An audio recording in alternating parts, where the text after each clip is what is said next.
Assalamualaikum warahmatullahi wabarakatuh. Alhamdulillah kita berjumpa lagi, sahabat-sahabat Ismut Fito Medica yang baik. Apa kabar semuanya? Mudah-mudahan dalam keadaan sehat walafiat. Hari ini saya ingin menyampaikan tentang spondylos. Spondylos ini kan salah satu juga produk dari Ismut Fito Medica yang mempunyai khasiat yang sangat penting bagi kita, yaitu untuk merawat kesehatan pembuluh darah kita dan juga memulihkan pembuluh darah kita manakala kita sudah terserang penyakit, ya. Nah, untuk tidak berpanjang-panjang, ayo kita simak lebih lanjut ya, apa saja yang dapat kita ambil informasinya dari spondylos ini. Oke.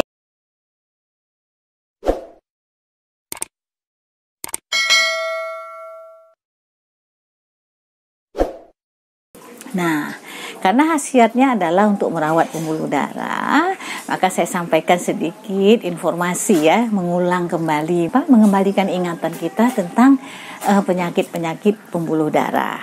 Nah, jadi yang kita pahami sebagai penyakit-penyakit pembuluh darah itu adanya penyempitan ya dan pengerasan pembuluh darah, atau di dalam bahasa kesehatannya disebut aterosklerosis, yaitu lapisan dalam dari pembuluh darah kita itu mengalami kerusakan. Nah, kerusakan yang terjadi pada lapisan dalam pembuluh darah ini merupakan penyebab penyakit yang sering terjadi, yaitu adanya hipertensi, ya, stroke, serangan jantung, dan beberapa penyakit lainnya, ya.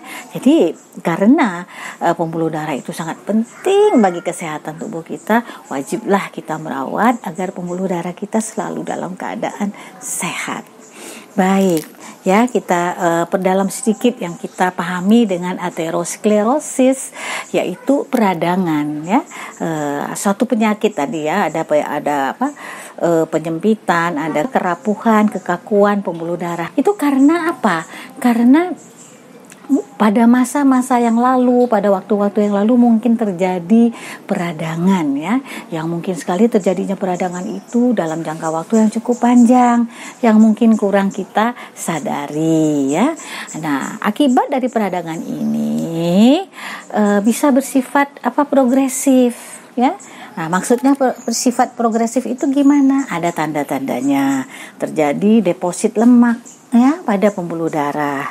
Kemudian ada juga tumpukan kolesterol, ada produk-produk dari buangan sel, dan ada kalsium yang menumpuk ya di situ di dalam bagian dalam pembuluh darah kita. Nah, kemudian penumpukan-penumpukan itu juga disertai ya dengan adanya proliferasi dari miosit. Nah, proliferasi miosit ini menimbulkan penebalan ya dan pengerasan dinding pembuluh darah kita. Nah, kondisi-kondisi ini menyebabkan timbulnya kekakuan dan kerapuhan dari pembuluh darah kita yang menyebabkan tadi berbagai keluhan penyakit yang saya sebutkan pada awal penyampaian saya hari ini. Demikian ya. Nah, kemudian salah satu juga penyakit yang disebabkan oleh penyumbatan, kekakuan pembuluh darah itu adalah penyakit jantung koroner. Apa itu penyakit jantung koroner? Yaitu gangguan fungsi jantung karena otot jantung kita mengalami kekurangan darah, mengalami kekurangan suplai darah. Ya, kok bisa ya ini terjadi? Ya bisa, karena pembuluh darah yang menyaplai darah ke jantung itu mengalami penyumbatan. Nah, apa yang kita alami manakala terjadi penyakit jantung koroner itu? Jadi adanya rasa nyeri di dada. Ya, rasa nyeri ini berlangsung kurang lebih 20 menit, baik dalam keadaan beraktivitas maupun dalam keadaan istirahat, ya. Disertai juga nih dengan adanya timbulnya keringat dingin, kemudian lemah ya, sekujur tubuh lemah, tidak bertenaga, dan adanya rasa mual dan pusing. Nah, informasi-informasi ini dapat ya kita cari juga di dalam informasi yang dikeluarkan oleh Riskerdas ya, Kementerian Kesehatan. Ini adalah hasil dari Riskerdas tahun 2013 dan juga informasi dari P2PTM Kementerian Kesehatan. Nah, jadi informasi tentang penyakit jantung koroner ini penting ya kita pahami dan kita ingat baik-baik ya. Apa sih faktor-faktor risiko ya yang dapat menyebabkan atau dapat memperburuk keadaan penyakit jantung koroner itu? Ya, ada beberapa faktor risiko seperti umur, tentu lansia ya mempunyai peluang untuk sakit lebih tinggi ya dibandingkan dengan orang yang lebih muda. Kemudian jenis kelamin, menurut data statistik laki-laki lebih besar peluangnya untuk mengalami penyakit ini dibandingkan dengan perempuan. Namun perempuan pun dapat mengalami kondisi ini manakala sudah mencapai usia menopause ya. Kemudian mungkin ada faktor riwayat penyakit dari orang tua kita, kemudian tingginya stres yang dialami dari hari ke hari, kemudian kita mungkin kurang beraktivitas fisik lalu mengalami kegemukan. Dan satu lagi nih, kebiasaan merokok ya yang kurang baik atau wajiblah sudah ditinggalkan. Serta tadi itu kolesterol tinggi. Kolesterol tinggi ini merupakan penyebab yang paling sering ya bagi tercetusnya penyakit jantung koroner, tingginya kadar kolesterol di dalam darah kita. Penyakit-penyakit pembuluh darah, jantung koroner, hipertensi, bagaimana sih upaya pengobatan yang sudah dilakukan selama ini? Ada beberapa macam obat yang lazim dipakai oleh para dokter, seperti obat penurun kolesterol ya dengan dosis tertentu yang sudah dicermati oleh dokter untuk diberikan kepada pasien. Kemudian ada obat yang anti atau mencegah penggumpalan darah ya. Kemudian ada juga obat pengencer darah yang dapat mencegah pembukuan darah, karena kalau ada darah yang kental atau yang beku tentu akan membuat aliran darah di dalam pembuluh itu menjadi tidak lancar. Nah, di samping obat-obat 3 macam yang saya sebutkan tadi, ada hal yang juga sangat penting, yaitu bagaimana kita mengendalikan faktor risiko yang 2 tadi, yaitu tekanan darah kita dan juga gula darah kita. Nah, ini sangat penting untuk dikontrol supaya kondisi-kondisi tadi yang di atas tidak menjadi semakin buruk. Nah, begitu ya teman-teman. Nah, tadi kita sudah membicarakan tentang penyumbatan pembuluh darah dengan semua risikonya seperti adanya penyakit jantung ya, serangan stroke, hipertensi dan lain-lain.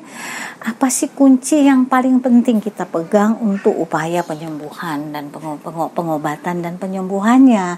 Yaitu kita menghilangkan plak penyumbat pembuluh darah. Tadi di depan kan kita sudah membincangkan bahwa ada penumpukan lemak, kolesterol, sisa buangan sel, kalsium dan lain-lain yang menimbulkan ya plak atau kerak atau di sepanjang pembuluh darah kita yang menyebabkan darah kita tidak dapat mengalir dengan baik. Nah, jadi sangatlah penting kalau kita ingin berhasil menyembuhkan penyakit ini adalah menghilangkan plak yang menyumbat pembuluh darah itu tadi ya.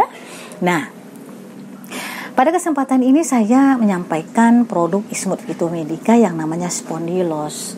Spondylos ini dibuat ya dari bahan baku ekstrak tanaman ciplukan. Ya, tanaman ciplukan yang sudah dibuat ekstraknya yang mempunyai khasiat yang sangat baik untuk menjaga kesehatan pembuluh darah kita dan juga memulihkan pembuluh darah kita manakala kita sudah pernah terkena serangan penyakit tadi, baik itu penyumbatan pembuluh darah maupun pasca serangan stroke yang pernah terjadi ya di waktu sebelumnya. Nah, apa saja sih khasiat ciplukan itu dan bagaimana cara memanfaatkan kebutuhannya untuk kondisi ini.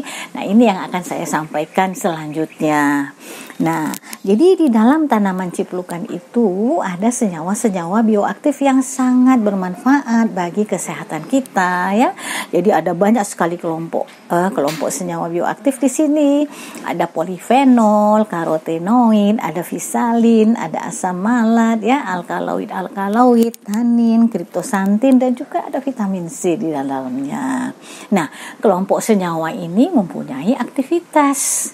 Aktivitasnya itu adalah sebagai antioksidan, sebagai anti radang atau antiinflamasi, kemudian sebagai penghilang rasa sakit atau analgesik, dan juga sebagai sumber gizi yang rendah kalori. Nah, begini kayanya kandungan dari tanaman ciplukan, ya. Ciplukan ini dalam bahasa Latinnya disebut Physalis angulata, ya. Dalam bahasa sehari-hari kita sebut sebagai ciplukan.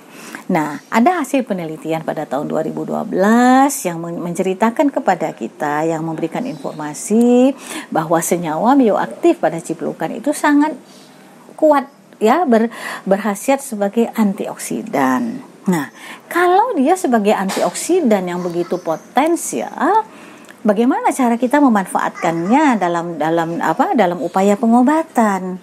Nah, kita dapat memanfaatkan senyawa-senyawa antioksidan itu untuk memperbaiki lumen atau lapisan dalam pembuluh darah yang mungkin sudah terlanjur tadi mengalami kekerasan, kekakuan, dan kerusakan, ya. Kemudian dia juga bisa mengencerkan darah, menghilangkan tadi plak-plak yang menempel, ya, berupa sisa-sisa buangan sel, sisa-sisa dari lemak dan lain semuanya yang tertumpuk di dalam pembuluh darah bagian dalam, itu dapat dihilangkan, dan juga dia mencegah pembentukan plak yang baru, ya. Nah, itulah tadi gunanya antioksidan di dalam kesehatan pembuluh darah kita. Nah, jadi ekstrak dari ciplukan atau Physalis angulata itulah oleh Ismut Phytomedica diolah menjadi ekstrak yang kaya dengan konsentrasi zat-zat berkhasiat itu, senyawa-senyawa bioaktif itu. Dibuatlah dalam satu produk yang siap konsumsi yang sudah terdaftar di Badan POM dengan namanya Spondylos. Spondylos ini berupa kapsul, ya, yang bobot satu kapsulnya adalah 500 mg, ya, gitu. Nah, jadi dengan kekayaan senyawa-senyawa bioaktif itu, kita dapat memanfaatkan spondylos itu sebagai obat apa? Nah, untuk mengoreksi tekanan darah, untuk menurunkan kadar kolesterol kita, memulihkan kondisi pasca stroke bagi teman-teman yang mungkin pernah mengalami stroke di waktu sebelumnya, dan mencegah serangan jantung. Dan ada manfaat-manfaat lainnya yang mungkin belum saya tuliskan di sini, tetapi inilah kira-kira khasiat spondylos yang utama sekali yang dapat saya sampaikan, ya. Nah, bagaimana cara memakainya? Dosisnya berapa sih? Ketika kita sedang sakit, kita bisa mengkonsumsi spondylos 3 kali sehari, masing-masing 2 kapsul.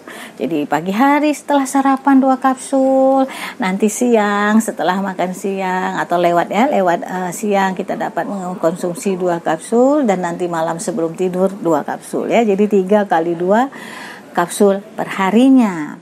Dan untuk kebutuhan pemeliharaan kesehatan, ya, jadi teman-teman yang ingin melihara kesehatan bukan dalam kondisi sakit, dapat dirutinkan konsumsinya 2 kapsul sehari, ya. 1 kali di pagi hari, 1 kali di malam hari, atau yang bisa membutuhkan lebih bisa mengkonsumsinya 2 kapsul di pagi hari dan 2 kapsul di malam hari, dan ini dirutinkan untuk memelihara kesehatan, ya. Nah, demikian ya teman-teman informasi produk Spondylos. Semoga berkenan di hati Anda. Sampai kita berjumpa pada video yang akan datang. Assalamualaikum warahmatullahi wabarakatuh.